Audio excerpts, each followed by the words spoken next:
അമേരിക്കയുടെയും ജപ്പാന്റെയും ഇംഗ്ലണ്ടിന്റെയും monetary policy meeting outcome ഈ ആഴ്ച വരാനിരിക്കെ ഗ്ലോബൽ മാർക്കറ്റുകളിലും ഏഷ്യൻ മാർക്കറ്റുകളിലും ബൈയിങ് മൊമെന്റം പ്രകടമായി.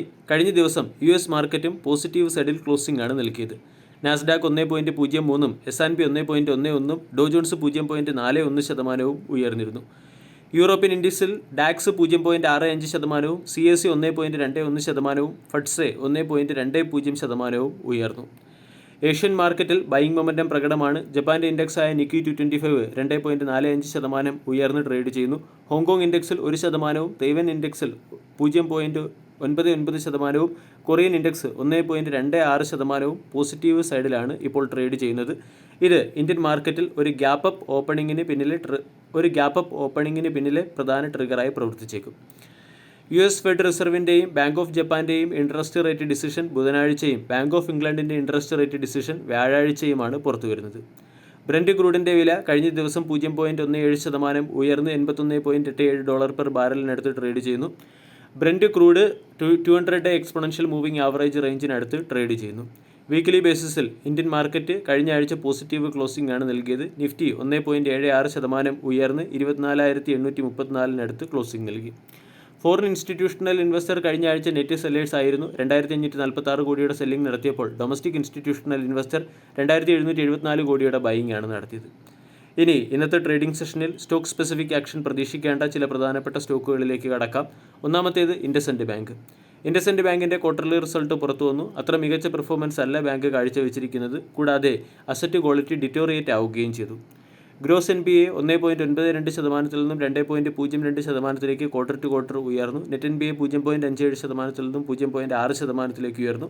ബാങ്കിൻ്റെ നെറ്റ് പ്രോഫിറ്റ് 2% മാത്രമാണ് ഉയർന്നത്. 2,332 കോടി രൂപയുടെ പ്രോഫിറ്റ് പ്രതീക്ഷിച്ചെടുത്ത് 2,171 കോടിയുടെ പ്രോഫിറ്റ് നേടാൻ സാധിച്ചു. കഴിഞ്ഞ വർഷത്തേക്കാൾ പ്രോഫിറ്റിൽ 2% വർധനവുണ്ടായിട്ടുണ്ട്.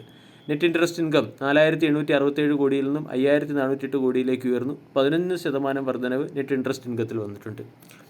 ഇൻഡിഗോയുടെ ക്വാർട്ടർലി റിസൾട്ട് മികച്ചതാണെങ്കിലും മാർക്കറ്റ് എസ്റ്റിമേഷൻ മിസ് ചെയ്തു. 2,503 കോടി രൂപയുടെ പ്രോഫിറ്റ് മാർക്കറ്റ് പ്രതീക്ഷിച്ചെടുത്ത് 1,063 കോടി രൂപയുടെ പ്രോഫിറ്റാണ് കമ്പനിക്ക് നേടാൻ സാധിച്ചത്. ഇയർ ഓൺ ഇയറിൽ പ്രോഫിറ്റ് 721 കോടിയിൽ നിന്നും 47.5% വർദ്ധിച്ച് 1,063 കോടിയായി മാറി. റവന്യൂ 11.7% വർദ്ധിച്ച് 16,683 കോടിയിൽ നിന്ന് 19,571 കോടിയിലേക്ക് എത്തി. 18,717 കോടി രൂപയുടെ റവന്യൂ മാർക്കറ്റ് പ്രതീക്ഷിച്ചിരുന്നു. എബിറ്റ 15.5% വർദ്ധിച്ച് 1,053 കോടിയിൽ നിന്നും 1,840 കോടിയിലേക്ക് ഉയരുകയും എബിറ്റ മാർജിൻ 30.3% നിന്നും 29.8% ഇടിയുകയും ചെയ്തു. KEC ഇൻ്റർനാഷണലിൻ്റെ ക്വാർട്ടർലി റിസൾട്ടിൽ റവന്യൂ 6% വർദ്ധിച്ച് 4,512 കോടിയിൽ നിന്നും 4,244 കോടിയിൽ നിന്നും 4,512 കോടിയിലേക്ക് ഉയർന്നു. 4,463 കോടി രൂപയുടെ റവന്യൂ ആണ് മാർക്കറ്റ് പ്രതീക്ഷിച്ചത്. മാർക്കറ്റ് എസ്റ്റിമേഷനെ ബീറ്റ് ചെയ്യാൻ സാധിച്ചു.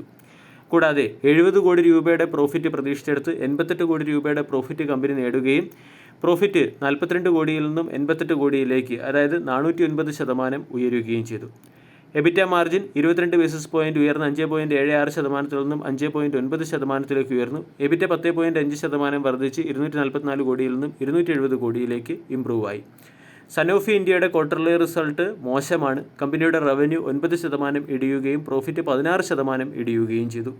739 കോടി രൂപയുടെ റവന്യൂ പ്രതീക്ഷിച്ചെടുത്ത് 739 കോടി രൂപയുടെ റവന്യൂ പ്രതീക്ഷിച്ചെടുത്ത് 464 കോടി രൂപയുടെ റവന്യൂ മാത്രമേ കമ്പനിക്ക് നേടാൻ സാധിച്ചുള്ളൂ. കഴിഞ്ഞ വർഷവുമായി താരതമ്യപ്പെടുത്തുമ്പോൾ 515 കോടിയിൽ നിന്നും റവന്യൂ 464 കോടിയിലേക്ക് ഇടിയുകയും ചെയ്തു. എബിറ്റ 4% ഇടിഞ്ഞ് 122 കോടിയിൽ നിന്നും 116 കോടിയിലേക്ക് എത്തി. 221 കോടിയുടെ എബിറ്റ മാർക്കറ്റ് പ്രതീക്ഷിച്ചു. 30%-നടുത്ത് എബിറ്റ മാർജിൻ പ്രതീക്ഷിച്ചെടുത്ത് എബിറ്റ മാർജിൻ 24.9% രേഖപ്പെടുത്തി. കമ്പനിയുടെ നെറ്റ് പ്രോഫിറ്റ് 16% ഇടിഞ്ഞ് 103 കോടിയിലേക്ക് എത്തി. കഴിഞ്ഞ വർഷം 123 കോടിയുടെ പ്രോഫിറ്റ് ആയിരുന്നു. 182 കോടി രൂപയുടെ പ്രോഫിറ്റാണ് മാർക്കറ്റ് പ്രതീക്ഷിച്ചത്. GMDCയുടെ ക്വാർട്ടർലി റിസൾട്ടിൽ നെറ്റ് പ്രോഫിറ്റ് 15%-ഓളം ഇടിഞ്ഞിട്ടുണ്ട്. 186 കോടി രൂപയുടെ പ്രോഫിറ്റ് പ്രതീക്ഷിച്ചെടുത്ത് 184 കോടിയുടെ പ്രോഫിറ്റാണ് കമ്പനിക്ക് നേടാൻ സാധിച്ചത്. ഇയർ ഓൺ ഇയറിൽ നെറ്റ് പ്രോഫിറ്റ് 218 കോടിയിൽ നിന്ന് 184 കോടിയിലേക്ക് ഇടിയുകയും ചെയ്തു. റവന്യൂ 7% വർദ്ധിച്ച് 766 കോടിയിൽ നിന്ന് 818 കോടിയിലേക്ക് എത്തി. എബിറ്റ 14% വർദ്ധിച്ച് 247 കോടി. എബിറ്റ 14% ഇടിഞ്ഞ് 247 കോടിയിൽ നിന്ന് 211 കോടിയിലേക്ക് എത്തുകയും എബിറ്റ മാർജിൻ 32.2% നിന്നും 25.8% ഇടിയുകയും ചെയ്തു. ഇൻ്റലക്റ്റ് ഡിസൈൻ ഏരിയയുടെ പ്രോഫിറ്റ് 1.8% ഉയർന്നെങ്കിലും റവന്യൂ 1.2% ഇടിഞ്ഞിട്ടുണ്ട്. ഫ്ലാറ്റ് ക്വാർട്ടർലി റിസൾട്ടാണ് കമ്പനി കാഴ്ചവെച്ചത്. അതേസമയം എബിറ്റ 16.8% ഇടിഞ്ഞ് 101 കോടിയിൽ നിന്ന് 84 കോടിയിലേക്ക് എത്തുകയും ചെയ്തു. എബിറ്റ മാർജിൻ 16.5% നിന്ന് 13.9%-ലേക്കാണ് ഇടിഞ്ഞിരിക്കുന്നത്. പവർ ഗ്രിഡിൻ്റെ ക്വാർട്ടർലി റിസൾട്ടും ഏകദേശം ഫ്ലാറ്റാണ്. റവന്യൂ 0.4% ഇടിയുകയും പ്രോഫിറ്റ് 3.5% ഉയരുകയും ചെയ്തു. 3,893 കോടി രൂപയുടെ പ്രോഫിറ്റ് പ്രതീക്ഷിച്ചെടുത്ത് 3,724 കോടിയുടെ പ്രോഫിറ്റാണ് കമ്പനിക്ക് നേടാൻ സാധിച്ചത്. 11,778 കോടി രൂപയുടെ റവന്യൂ പ്രതീക്ഷിച്ചെടുത്ത് 11,006 കോടിയുടെ റവന്യൂ മാത്രമേ കമ്പനിക്ക് നേടാൻ സാധിച്ചുള്ളൂ.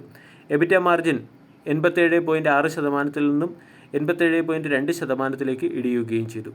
കെയ്ൻസ് ടെക് മികച്ച ക്വാർട്ടർലി റിസൾട്ട് കാഴ്ചവെച്ചു. നെറ്റ് പ്രോഫിറ്റ് 104% വർദ്ധിച്ച് 25 കോടിയിൽ നിന്നും 51 കോടിയിലേക്ക് എത്തുകയും റവന്യൂ 69% വർദ്ധിച്ച് 297 കോടിയിൽ നിന്നും 504 കോടിയിലേക്ക് എത്തുകയും ചെയ്തു. എബിറ്റ 66% വർദ്ധിച്ച് 40 കോടിയിൽ നിന്നും 67 കോടിയിലേക്ക് ഉയർന്നു. ഇനി ACC, Adani Wilmar, Bharat Electronics, CSB Bank, Hindustan Petroleum Corporation, Jindal Saw, Kansai Nerolac Paint, KEI Industries, Maharashtra Seamless, Old Term Transformer, Wonderla Holidays, Ajanta Pharma, Exide Industries, First Source Solution, Granules India, Indus Tower തുടങ്ങിയ കമ്പനികളുടെ ക്വാർട്ടർലി റിസൾട്ട് ഇന്ന് പുറത്തുവരും. മറ്റ് ചില പ്രധാനപ്പെട്ട സ്റ്റോക്കുകളിൽ വന്ന ലേറ്റസ്റ്റ് അപ്ഡേറ്റിലേക്ക് കടക്കാം. KEC ഇൻ്റർനാഷണൽ എന്ന കമ്പനി ക്വാർട്ടർലി റിസൾട്ട് പുറത്തുവിട്ടതിനോടൊപ്പം തന്നെ കമ്പനിയുടെ കേബിൾ ബിസിനസ്സിനെ അതിൻ്റെ മറ്റൊരു സബ്സിഡറിയിലേക്ക് ട്രാൻസ്ഫർ ചെയ്യാനും തീരുമാനിച്ചിട്ടുണ്ട്. ഇവിടെ ബിസിനസ് റീ അലൈൻമെൻറ്റിൻ്റെ പശ്ചാത്തലത്തിൽ 4,500 കോടി രൂപയുടെ ഫണ്ട് റൈസ് ചെയ്യാൻ കമ്പനി തീരുമാനിച്ചു. QIP വഴി 4,500 കോടി രൂപയും NCD വഴി 1,500 കോടി രൂപയുടെയും ഫണ്ട് റൈസിനുള്ള പ്ലാനാണ് കമ്പനിക്കുള്ളത്. ബെൽ എന്ന കമ്പനിക്ക് ദാമോദർ വാലി കോർപ്പറേഷൻ്റെ സൈഡിൽ നിന്നും 800 മെഗാവാട്ട് ശേഷിയുള്ള തെർമൽ പവർ സ്റ്റേഷൻ സെറ്റപ്പ് ചെയ്യുന്നതിന് വേണ്ടി 10,000 കോടി രൂപയുടെ ഓർഡർ ലഭിച്ചിട്ടുണ്ട്. സിറ്റി യൂണിയൻ ബാങ്ക് QIP വഴി ഫണ്ട് റൈസ് ചെയ്യാൻ പോവുകയാണ്. 500 കോടി രൂപയുടെ ഫണ്ട് റൈസാണ് സിറ്റി യൂണിയൻ ബാങ്ക് നടത്തുന്നത്. മാർക്ക് ലൈഫ് സയൻസ് എന്ന കമ്പനിയുടെ ഗുജറാത്തിലെ manufacturing plant Gujarat pollution control board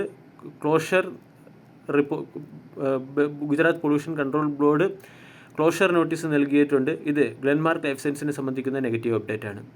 ICICI ലൊംബാർഡിൻ്റെ ജനറൽ ഇൻഷുറൻസ് പോളിസി സെൽ ചെയ്യുന്നതിന് വേണ്ടി ICICI ലൊംബാർഡും കർണാടക ബാങ്കും തമ്മിൽ പാർട്ണർഷിപ്പിൽ ഒപ്പുവെച്ചു.